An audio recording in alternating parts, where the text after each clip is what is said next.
So welcome back, everybody. We're gonna have a little fun in this episode. We're gonna take a break from doing meaningful chores and do something that's a little fun that I do every single year, although this year is different.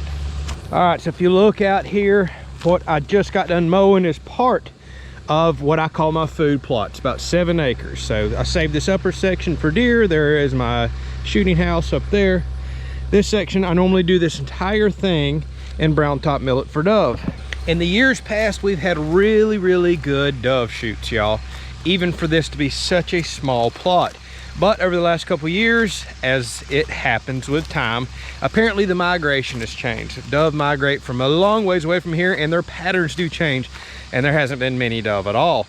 And it's got me not so excited about planting anymore. I put a lot of work and money into this every year for the last 2 years of, well, practically nothing. So just in case dove do show up this year, we're just gonna do this strip right here, you know, a couple acres, maybe 3 acres.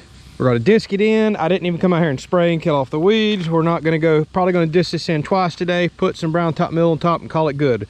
Weeds are gonna come back up in it. I'm not doing that section over there. Basically, long story short, I'm not putting a whole lot of work in this case the doves don't show up. But in case they do show up, at least I will have something growing. Brown top millet grows like a weed. And because I've got my puppy dog Ruger, who is a Labrador who is obsessed with birds, it's bred in them, I would love to at least have something out here this year, even if we only get a handful of dove on it, which we will. There's already dove here now. I can at least come out and sit with him. We may not have our big annual get together and dove shoot where I invite a lot of people over because it's not looking promising as in the years past. But if me and Tiffany want to come sit out here and I want to bring my dog and do a little training with him, have a little fun, and do something that we love and enjoy doing, at least we've got something planted. So sit back, relax. We did a little mowing. You see all my buddies, the birds are out here, all the cowbirds, getting all the stuff that we're kicking up out of this. Now we're gonna run the John Deere, disc it in, spread some seed, and I'll tell you all about that when we get to it. Let's get back to work.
All right, if y'all are not familiar with what brown top millet seed looks like, I bought a couple of 55-gallon drums of it a couple of years ago. So this is definitely older seed, but this stuff just comes up like a weed. You can see it's technically, well, pretty much just a grass. That's a grass seed.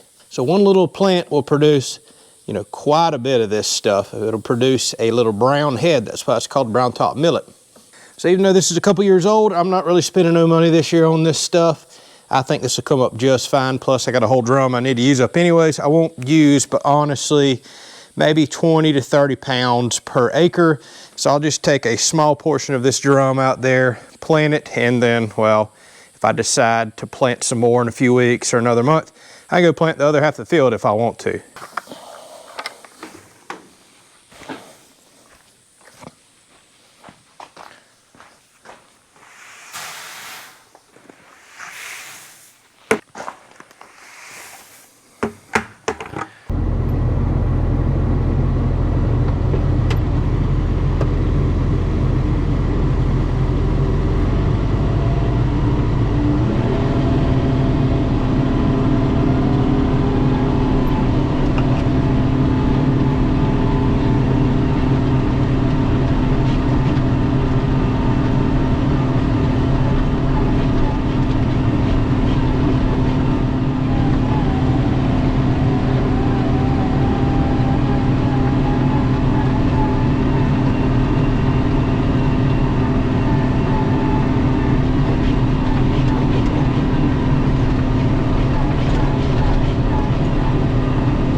All right, so we've got all of our seed out. Now we have two options left to make sure the seed gets in the ground correctly.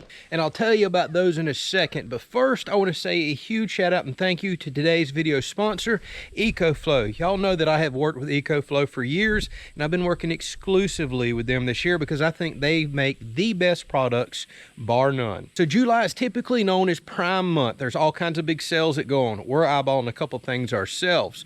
Not only is there Prime Day sales on the 16th and 17th of this month, I'll put all the information down in the description, but they're doing deals of the day. Some of these deals this month include up to $2,899 off of certain types of equipment and or up to 58% off. Several of y'all have done reached out to me and have already taken advantage of some of the sales they're offering right now.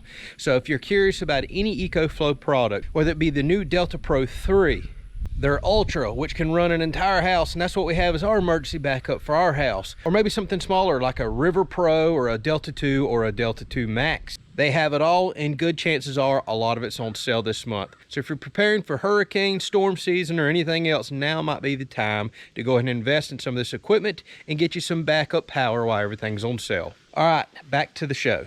So since we just spread all the seed on the ground with our little fertilizer spreader right here, we got two options.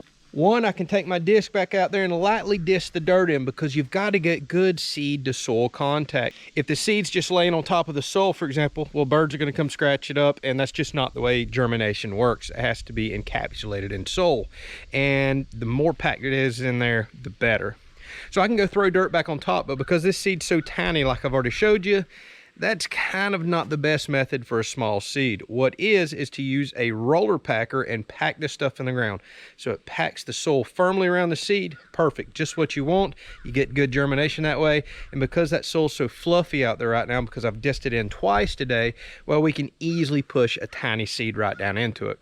So we're about to go hook up to a homemade roller packer that I built many years ago. Actually, it was my first ever welding project 10 or 15 years ago now I think about it, and it hasn't fell apart on me. That's awesome. And we're just going to run up and down the field packing it all in, call that good enough, because you know, again, I'm kind of being a little lazy with this field this year. That probably realistically means we'll have more birds than ever, and I'm going to regret not doing it. That's the way it goes. I hope it works out that way.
All right, well, I can't really complain with this. You know, I didn't put nearly as much effort into this field this year as I normally do, but when you have the right equipment, you can knock it out. So a decent sized plot here in one day, and no, I didn't spend the full day on it, but I spent quite a few hours out here. And even though it was still rough and was, you know, this high in grass this morning, this is what we're left with. Now I've got enough grass and weeds out here that this is going to come back. That's just the way it is. I did not put the time and effort into this that I should have for the reasons I told you. But looking down there, I see some seed exposed. Most of it's covered up, so that worked really good, just kind of rolling it and packing it in.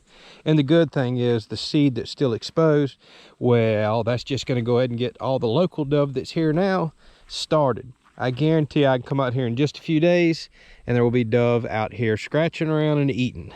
So what I'll do now is let this grow up for probably 2 to 3 weeks. And once it starts getting 6 to 8 inches tall, I'll probably go buy a little bit of fertilizer, come out here, put 1 dose of fertilizer to it, call it good for the season. I ain't gonna lie, if I start seeing any dove around here and it's looking like we got more residential dove than I was thinking, I could wind up going over there and mowing that in and waiting about a month from now, planting another planting of millet because I've got the seed. That would be interesting. That may carry me on into the second phase of dove season, something I normally ever plant for. Now, brown top millet, you've got to kind of finish planting that by August, early September at the latest, because it does not like any cold weather, doesn't like fall, winter, nothing like that.